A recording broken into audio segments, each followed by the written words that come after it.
The crack of splintering wood echoed across the Kansas prairie like a rifle shot, and Beatrice Brennan felt the world tilt sideways as the wagon lurched, dumping her against the side rail while iron pots and flour sacks tumbled into the muddy ruts below.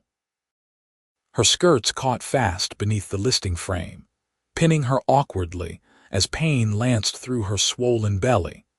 And for one breathless moment, she thought the child would come right there in the mud with no one to help for miles in either direction. The Santa Fe Trail stretched empty behind and before her, a ribbon of churned earth under the flat May sky, and the two oxen huffed and stamped in their traces while the broken axle sagged uselessly beneath the wagon bed.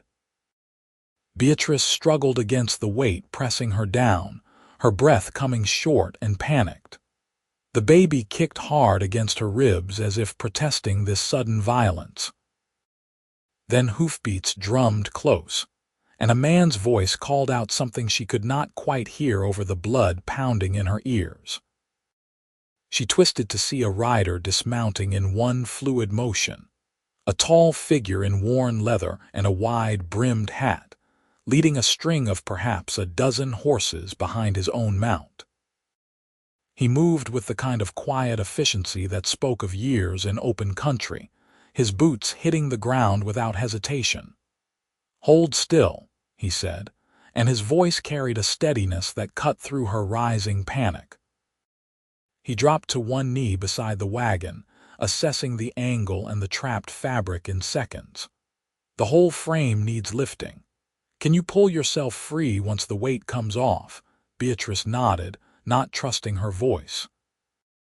She watched him circle to the low side of the wagon, the side that had collapsed when the axle gave way. He planted his feet wide in the mud, bent low, and fitted his shoulders beneath the wagon bed. The muscles in his back went taut beneath his shirt. Then he lifted. The wagon rose inch by grinding inch, the entire frame groaning as it came level again. Beatrice saw the cord standing out in his neck, saw his jaw clench with effort, but he did not waver.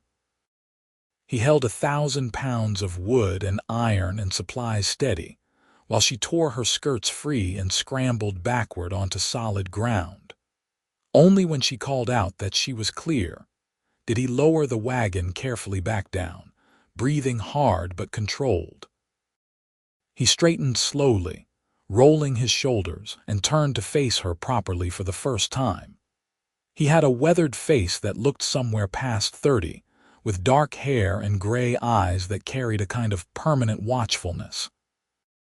There was competence written in every line of him, the sort of man who knew how to survive and how to solve problems without fuss. "You hurt?" he asked, glancing at her belly. "No," Beatrice managed, though her hands were shaking. "No, I think we are both all right, thank you. I do not know what I would have done if you had not come along." He nodded once and moved to examine the broken axle, kneeling in the mud without apparent concern for his clothes. The wood had fractured clean through, splintered by some hidden weakness and the constant pounding of ruts. He ran his fingers over the brake, then stood and looked at the empty prairie stretching west. "Where are you headed?" he asked. "Council Grove," Beatrice said, trying to steady her voice. "My brother and his wife settled there last year. They sent word I should come, that there was room for me and—" She touched her belly. "For us." The cowboy was quiet for a moment, his gaze moving from her face to the wagon to the string of horses waiting patiently behind his own mount. She could see him calculating distances and dangers, the weight of a decision forming behind his eyes. "Council Grove is 4 days from here," he said finally. "Maybe 5 at wagon pace. This axle cannot be patched. It needs full replacement, and there is nothing out here to build it from." He paused. "There is a stand of good oak about 3 miles north near a creek crossing. I can fell a tree and shape a new axle, but it will take time. A day, maybe 2. Beatrice felt her throat tighten. "I cannot ask you to do that. You have your own business to attend to." "These horses are sold," he said, glancing back at the remuda. "Taking them to Fort Larned. The buyer there will wait or he will not. Either way, I am not leaving a woman alone on the trail in your condition." He said it simply, as fact rather than gallantry. "What is your name?" Beatrice asked. "Fletcher Rawlins," he said. "Most people call me Fletcher." "I am Beatrice Brennan," she replied. "And I am grateful, Mr. Rawlins, truly, but I do not want to be a burden." Something flickered across Fletcher's face at that, gone too quickly for her to read. "You are not," he said quietly. Then he moved past her to begin unhitching the oxen, his hands steady on the leather straps. They made camp near the broken wagon that night, Fletcher building a small fire and seeing to the animals with the same calm efficiency he had shown since arriving. Beatrice salvaged what she could from the spilled supplies, grateful that most of the foodstuffs had been packed tight enough to survive the tumble. Her back ached and the baby seemed restless, turning and pressing against her spine, but she kept moving because stillness would only let the fear creep back in. Fletcher worked mostly in silence, though it was not an uncomfortable quiet. He moved around the camp as if solitude was his natural state, but when he handed her a tin cup of coffee and a plate of beans and hardtack, there was a gentleness in the gesture that surprised her. "How long until the baby comes?" he asked, settling on the opposite side of the fire. 2 months, Beatrice said. "Maybe a little less. I am not entirely certain." She wrapped her hands around the warm cup, letting the heat seep into her palms. "My husband died last winter. Pneumonia took him fast. We had a claim near Lawrence, but I could not work it alone, not like this. When my brother's letter came, it seemed like Providence." Fletcher nodded, staring into the flames. "Family is important," he said, and there was something heavy in those words, a weight that spoke of personal knowledge. "You have family, Mr. Rawlins?" Beatrice asked. "Had," Fletcher said quietly. "Wife and a daughter. Lost them 3 years back in a river crossing. The current was stronger than I judged, and the wagon went over. I got to the bank, but they did not."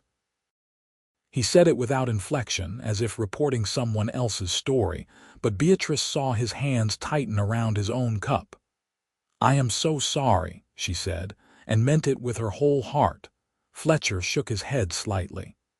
"Lot of sorry in this country," he said. "Lot of folks trying to build something new after loss. You are doing the right thing, going to your brother. A child needs people around." They sat in silence after that, the fire crackling between them and the vast prairie darkness pressing close. Beatrice found herself watching Fletcher's profile in the firelight, noting the deep lines around his eyes and the way he seemed to hold himself separate even while sharing the warmth of the flames. Here was a man, she thought, who had learned not to reach for things anymore. In the morning, Fletcher rode north to find the oak stand he had mentioned, leaving Beatrice with instructions to stay near the wagon and keep the fire going. He returned by midday leading his horse, which dragged a straight young oak trunk stripped of branches. The work began immediately.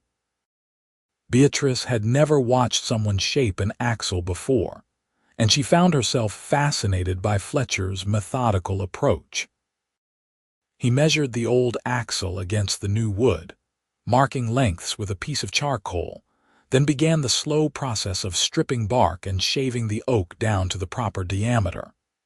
He worked with an adze and a draw knife, his movements practiced and sure, and wood curls fell away in long ribbons. "My father was a wheelwright," Fletcher said at one point, not looking up from his work. "Back in Missouri. I learned this before I learned to ride." He tested the curve of the wood with his palm, then went back to shaving. "Funny how things circle back. I left that trade to come west, thought I would raise horses and cattle, but the skills stay with you." "It seems like useful knowledge out here," Beatrice said. She was sitting on a blanket in the shade of the wagon, mending the skirts that had torn when she pulled free. The baby was quiet today, a small mercy. Everything is useful eventually, Fletcher replied. Just sometimes not when you need it most. There was that weight again, that sense of old failure carried close. The work took all of that day and most of the next.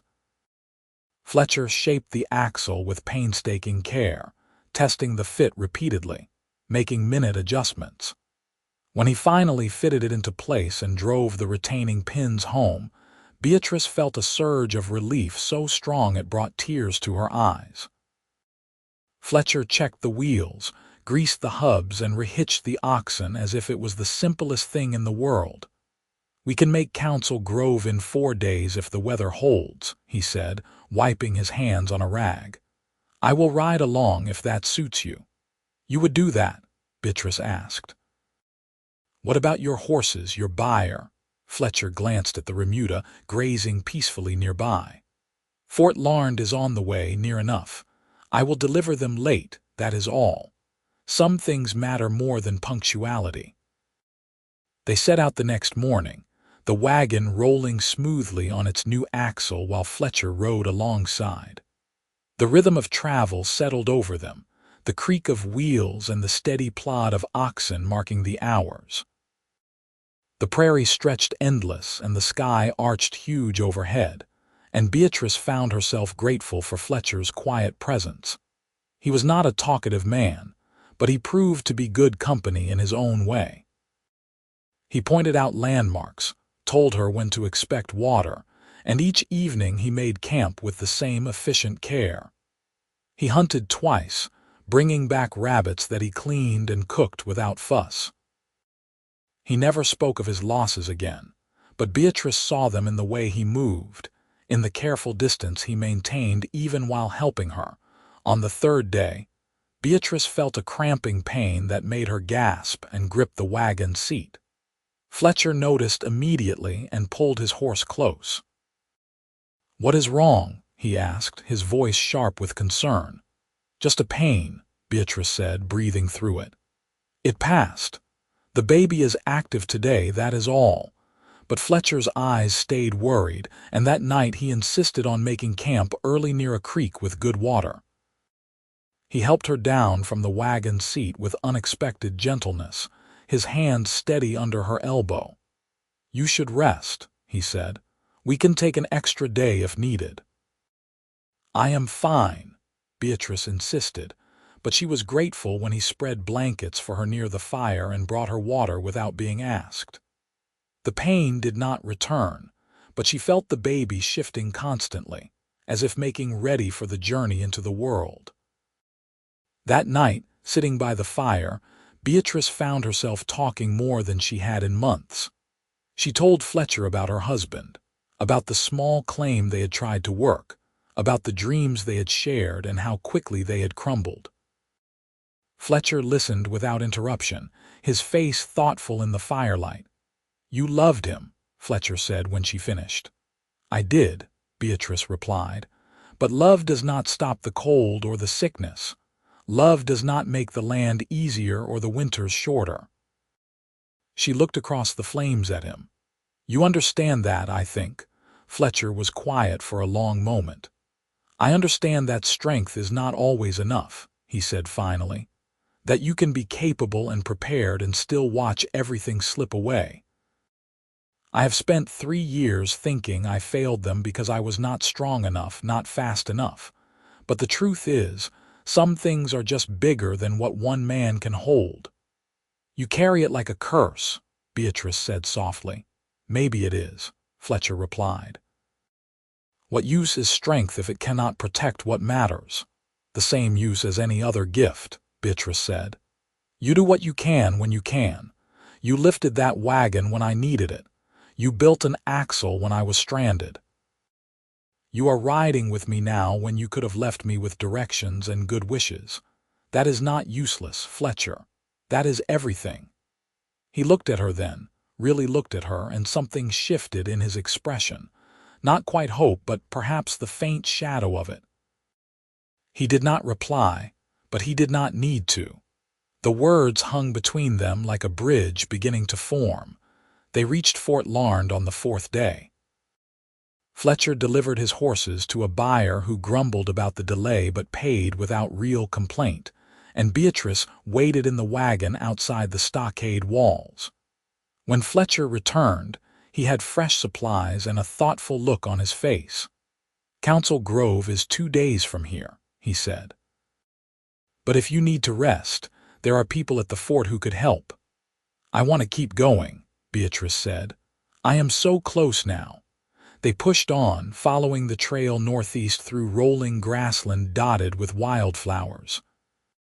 The spring rains had been generous this year, and the prairie bloomed in waves of color. Beatrice felt the baby settle lower, a pressure that spoke of time running short, but she said nothing. She wanted to reach her brother, wanted the safety of family before this child arrived. On the morning of the 6th day since the axle broke, they crested a low rise and saw Council Grove spread below them. It was a small settlement clustered around a trading post, maybe 30 buildings in all, with fields spreading out in rough squares beyond. Beatrice felt her heart lift at the sight. They rolled into town mid-afternoon, and Beatrice directed Fletcher toward the address from her brother's letter. But when they reached the small frame house on the edge of the settlement, they found it occupied by strangers. "The Brennans moved on 2 months back," the woman at the door said, a baby on her hip. "Went to Colorado. Gold fever," the husband said. "They sold this place to my man and left inside a week." Beatrice felt the words hit her like a physical blow. "But he wrote," she said weakly. "He said there was room. He said to come." The woman's face softened with sympathy. "I am sorry, honey, but they are long gone, left no forwarding address that I know of." Fletcher thanked the woman quietly and helped Beatrice back to the wagon. She sat on the seat in stunned silence, her mind unable to grasp the reality. 2 months. Her brother had been gone for 2 months, and his letter encouraging her to come had been written months before that.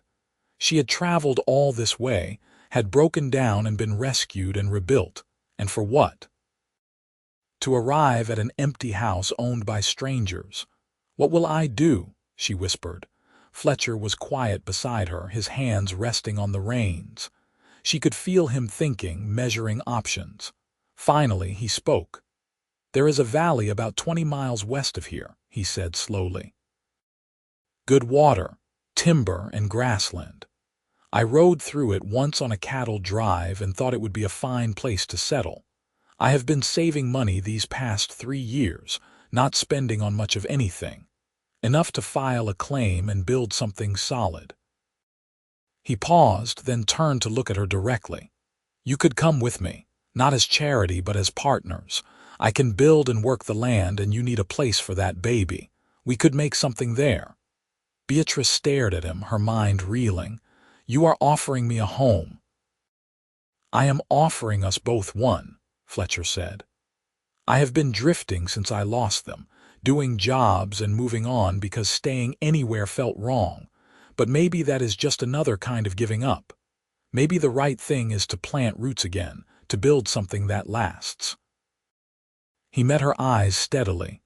"I am not asking for anything you are not willing to give, just partnership, just a chance to make something good out of all this loss." Beatrice felt tears spill over, and she did not wipe them away. "I do not want to be a burden," she said. "You keep saying that," Fletcher replied quietly. "But you are not. You are a woman with courage enough to start over, same as me. That is worth building around." She looked at his weathered face, at the gray eyes that had seen so much sorrow, and she saw something else there now. Not quite healing, but the willingness to try. And she realized that in the days since the axle broke, she had come to rely on his quiet presence, his steady hands, his careful kindness. She had come to trust him in a way she had not trusted anyone since her husband died. "Yes," she said simply. "Yes, I will come with you." They bought additional supplies in Council Grove, including lumber and tools and seed for planting. Fletcher knew what a homestead required, and he spent his horse money carefully, making every dollar count. They left the settlement 2 days later, heading west with the wagon full, and a sense of cautious purpose settling over them both. The valley Fletcher had described lay nestled between low hills, with a creek running clear through the center and stands of cottonwood and oak marking the water's path. Meadow grass grew thick and high, waving in the wind, and the soil looked dark and rich where the creek had flooded in past springs. It was beautiful in a quiet way, a place that felt removed from the wider world. "Here," Fletcher said, reining in his horse on a rise that overlooked the valley floor. "This is what I remembered." Beatrice climbed down from the wagon slowly, her body heavy and awkward now, and stood looking at the land spreading before them. She could picture it, a house near the creek, fields stretching south where the sun would be strongest, corrals for animals, maybe an orchard on the slope, a life built from raw earth and hard work. "It is perfect," she said. They filed the claim in the nearest land office, a day's ride back east, and returned to begin the work of building. Fletcher started with a dugout, carving a shelter into the hillside and roofing it with sod and timber. It was rough but solid, warm and dry, and it would serve until a proper house could be raised. He worked with focused intensity, as if the physical labor was driving out old ghosts. Beatrice did what she could, though her body grew more cumbersome by the day. She organized their supplies, set up a cooking area, hauled water from the creek in buckets. The baby pressed down constantly now, and she knew her time was close. She found a midwife in a settlement 10 miles south, a practical woman named Mrs. Shaw, who agreed to come when the labor started, and that eased some of Beatrice's fear. Fletcher noticed everything, though he rarely commented directly. He made sure she had a comfortable place to sleep in the dugout, brought her wood for the fire without being asked, cooked meals when she was too tired. He treated her with a careful respect that never crossed into presumption, and Beatrice found herself watching him with growing warmth. One evening, as they sat outside the dugout watching the sun set over the valley, Fletcher spoke quietly. "I have been thinking about names," he said. "For the baby, I mean. If you do not mind my asking, have you chosen one?" Beatrice smiled. "If it is a girl, I want to name her after my mother." "Cora, if a boy, I have not decided. What would you suggest?" Fletcher looked surprised that his opinion was being sought. "Amos is a good name," he said after a moment. "Solid. It means carried by God, which seems fitting for a child born into new starts." "Amos," Beatrice repeated, testing it. "I like that. Amos it will be if he is a boy." Fletcher nodded, and she saw a faint smile cross his face, gone almost before it registered. But it had been there, and it warmed her more than the fire. The labor began 3 weeks later, in the deep hours before dawn. Beatrice woke to a tightening pain that wrapped around her belly and back, and she knew immediately that the time had come. She called for Fletcher, trying to keep her voice steady, and he appeared in seconds, fully awake despite the hour. "The baby?" he asked. "Yes," Beatrice gasped as another contraction hit. "You need to fetch Mrs. Shaw." Fletcher did not waste time with questions. He saddled his horse in the dark and rode out at a gallop, and Beatrice was left alone in the dugout with the pains coming faster and harder. She tried to remember everything her mother had told her about childbirth years ago, tried to stay calm, but fear clawed at her throat. Women died doing this. Babies died. And she was so far from anywhere, in a valley that barely anyone knew existed. But Fletcher returned before true panic could set in, Mrs. Shaw riding behind him on the horse. The midwife took charge immediately, her capable hands checking and assessing while Fletcher boiled water and fetched clean cloths, and did whatever he was told without hesitation. The labor lasted through the morning and into the afternoon, pain and effort blurring together until Beatrice thought she could not endure another moment. But Mrs. Shaw talked her through each contraction, firm and encouraging, and Fletcher stayed close, holding her hand when she reached for him, his grip steady and strong. When the baby finally came, it was a girl, squalling and red-faced and absolutely perfect. Mrs. Shaw cleaned her and wrapped her in soft cloth, then placed her in Beatrice's arms. "Cora," Beatrice whispered, tears streaming down her face. "Her name is Cora." Fletcher stood at the foot of the bed, and when Beatrice looked up at him, she saw his eyes bright with unshed tears. He said nothing, but the emotion on his face spoke volumes. Mrs. Shaw stayed for 2 days, making sure both mother and child were thriving, then took her payment and rode back to her settlement. Fletcher moved through those days like a man in a dream, quiet and careful, helping with everything from diaper washing to fire tending. He fashioned a cradle from smooth wood and set it near Beatrice's bed, and he would stand watching the baby sleep with an expression of wonder mixed with old grief. One evening, when Cora was a week old and Beatrice was finally regaining her strength, she found Fletcher sitting outside the dugout in the twilight, staring at the valley with distant eyes. "You are thinking of them," Beatrice said softly, settling beside him. Fletcher nodded. "My daughter was only 2 when she died. I still remember the weight of her in my arms, the sound of her laugh. I thought I would never feel anything like that again, that I did not deserve to." "And now?" Beatrice asked. "Now I am terrified," Fletcher admitted, his voice raw. "I am terrified that I will fail again, that my strength will not be enough when it matters. But I am also grateful, so grateful to be given another chance to protect someone, to build something that lasts." He turned to look at her, and the vulnerability in his face made her heart ache. "You and Cora, you have given me a reason to stay steady. I do not want to lose that." Beatrice reached for his hand, lacing her fingers through his. "You will not lose us," she said firmly. "We are building this together, Fletcher, not as separate people sharing space, but as a family." "If that is what you want." "It is all I want," Fletcher said quietly. "I think I have wanted it since the moment I lifted that wagon and saw your face. I just did not know how to say it." "Then say it now," Beatrice whispered. Fletcher turned to face her fully, his hand tightening around hers. "I love you, Beatrice.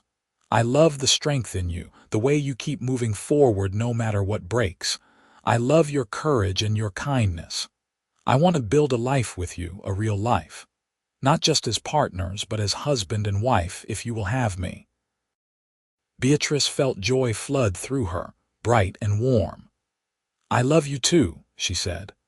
"I think I started falling for you somewhere between the broken axle and the new one, watching you work and listening to you talk.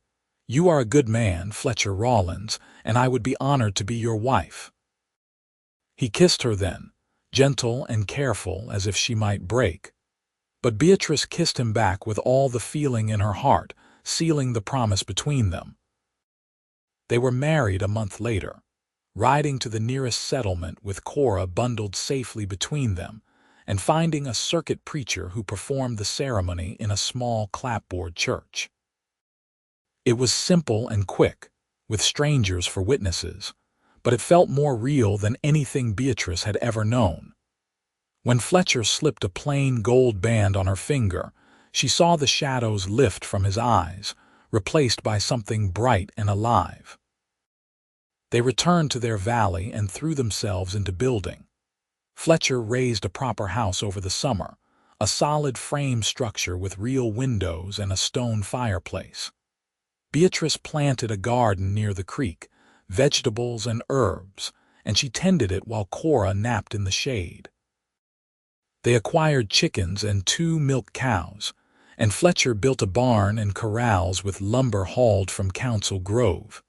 The work was hard but satisfying, each day bringing visible progress.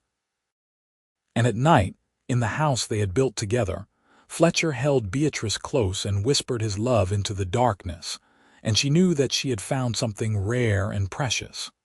Not just survival, but true partnership. Not just shelter, but home.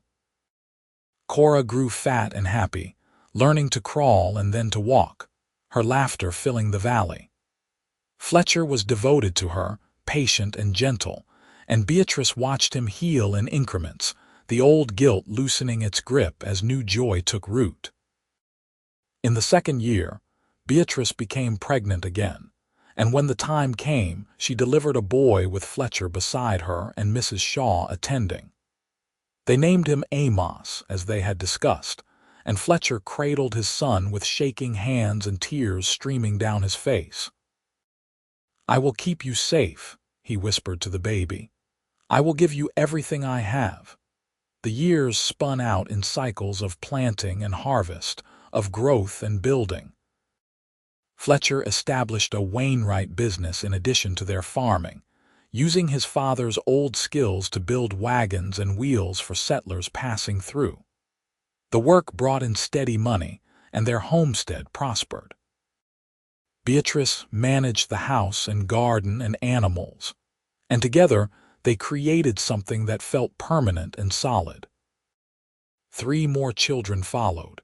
A daughter they named Leela, born in the 4th year, a second son, Isaac, in the 6th, and finally another daughter, Nell, in the 8th year of their marriage. The house rang with noise and life, children running through the valley, helping with chores, learning the land the way Fletcher and Beatrice had learned it. Fletcher proved to be a patient father, teaching his children how to work with wood and care for animals, showing them the stars and the names of birds. The darkness that had haunted him in those early days faded to something distant, a memory rather than a constant companion. He smiled easily now, laughed with his children, and held Beatrice each night with gratitude. Beatrice herself bloomed in the security of their life together. The fear and uncertainty of those first years gave way to confidence and contentment. She became known in the surrounding settlements as a capable woman, someone who could manage a household and a farm with equal skill. But it was in the quiet moments, sitting with Fletcher on their porch while the sun set over their valley, that she felt most herself. 10 years after the wagon axle broke, on a golden autumn evening when the harvest was in, and the children were playing near the creek, Fletcher and Beatrice hosted a supper for their family. The table was laden with food they had grown and raised themselves: roasted chicken, fresh bread, vegetables from the garden, apple pie made from their own orchard. The children sat around the table, ranging from Cora at 10 to little Nell at 2, their faces bright and happy. Fletcher stood at the head of the table, looking at each face in turn, and Beatrice saw emotion flood his features. He had built this. They had built this. Out of broken axles and shattered lives, they had created something beautiful and lasting. "I want to say something," Fletcher said quietly, and the table fell silent. Even the younger children sensed the weight of the moment. "When I met your mother, I was a man who had given up on everything that mattered. I thought my strength was a curse, that I was doomed to fail the people I loved. But she taught me that strength is not about preventing every tragedy. It is about lifting the weight when you can, about rebuilding what breaks, about showing up every day and doing the work." He looked at Beatrice, his eyes bright. "She gave me a reason to be steady. She gave me all of you. And I want you to know that I am grateful every single day for this life, for this family. You are everything I never thought I would have again." Beatrice felt tears on her cheeks, but they were good tears, happy tears. She reached for Fletcher's hand across the table, and he gripped it tightly. "We built this together," she said softly, "and it is more than I ever dreamed of." Cora raised her cup, apple cider catching the lamplight. "To family," she said solemnly, and the other children echoed her, even little Nell lifting her cup with chubby hands. "To family," Fletcher agreed, his voice thick with emotion. They ate together as the sun set, the house warm with lamplight and laughter, and outside the valley lay peaceful under the stars. In the barn, the horses and cows settled for the night. In the workshop, half-finished wagon wheels waited for tomorrow's work. In the fields, the earth rested, ready for another spring. And in the house that Fletcher had built with his own hands, the house that had become a home through love and labor and the slow healing of wounded hearts, a family gathered close. Beatrice looked around the table at her children, at the man who had lifted a wagon to save her, and then spent years lifting her up in smaller, steadier ways, and she knew that they had found something rare. The wagon axle had broken on a Kansas prairie in 1860, stranding a pregnant woman in the wilderness. A cowboy had lifted the wagon with his bare hands, and in doing so had lifted both their lives out of grief and into something new. They had fallen in love slowly, carefully, building trust and tenderness over miles of trail and months of work. And from that unlikely beginning, they had created a legacy. Fletcher caught her eye across the table and smiled, that rare, full smile that still made her heart skip.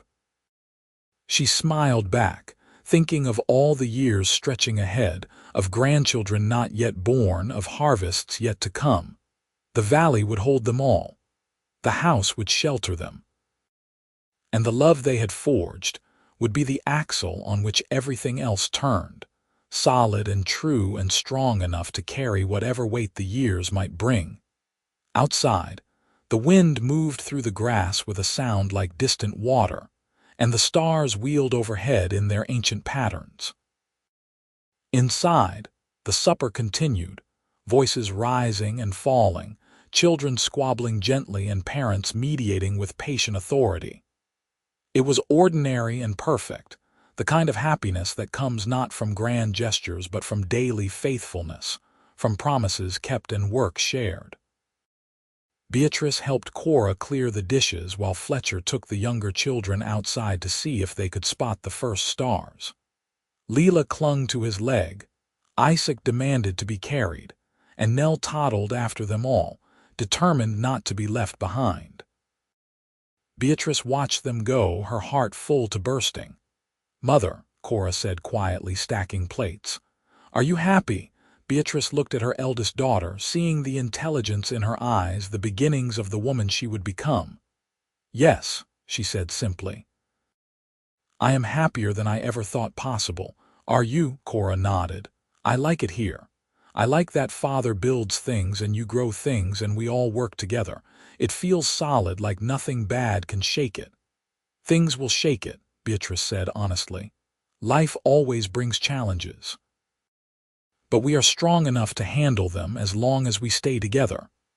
"The way Father stayed with you when the wagon broke?" Cora asked. "Exactly like that," Beatrice said, pulling her daughter into a hug. "We lift each other up.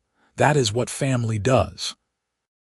Later, when the children were finally settled in their beds and the house was quiet, Fletcher and Beatrice stood together on the porch, looking out over their valley. The moon was rising, painting everything silver, and the creek murmured its endless song. "You ever think about that day?" Beatrice asked, leaning against Fletcher's solid warmth. "The day the axle broke. Every time I see you," Fletcher said quietly.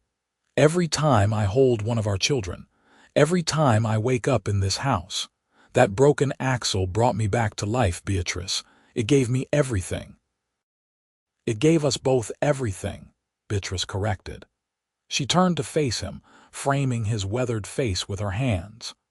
"You saved me that day, Fletcher, not just from being stranded, but from a future of uncertainty and fear. You gave me a home and a partnership and a love I thought I had lost forever. You are my heart." Fletcher kissed her, deep and tender, and in that kiss was everything they had built together, everything they had survived and created and dreamed. When they finally pulled apart, he rested his forehead against hers. "I thought my strength was useless," he murmured. "I thought it had failed me when it mattered most. But you showed me that strength is not just about the big moments, the dramatic saves. It is about being steady every day, about lifting the small weights and the large ones, about building something that lasts. You gave my strength purpose again. And you gave my life direction, Beatrice replied. We found each other in the wilderness, Fletcher, and we built something beautiful. I love you more than words can say. I love you too, Fletcher said. Always. They stood together in the moonlight, two people who had lost everything and found each other, two people who had taken broken pieces and built something whole. Around them, their valley slept, peaceful and fertile. Inside their house, their children dreamed.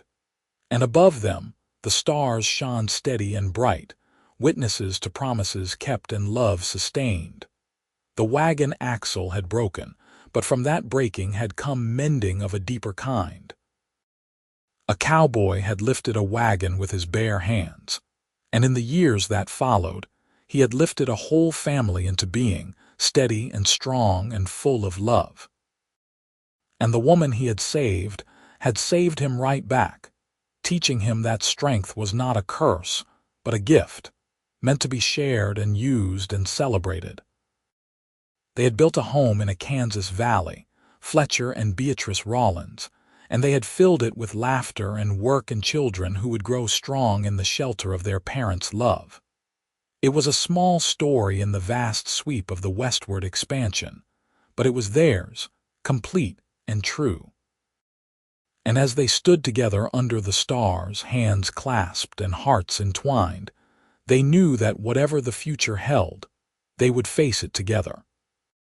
The way they had faced everything since that day on the trail when a wagon broke and a man lifted it, when two lives collided and began the slow, beautiful work of becoming one.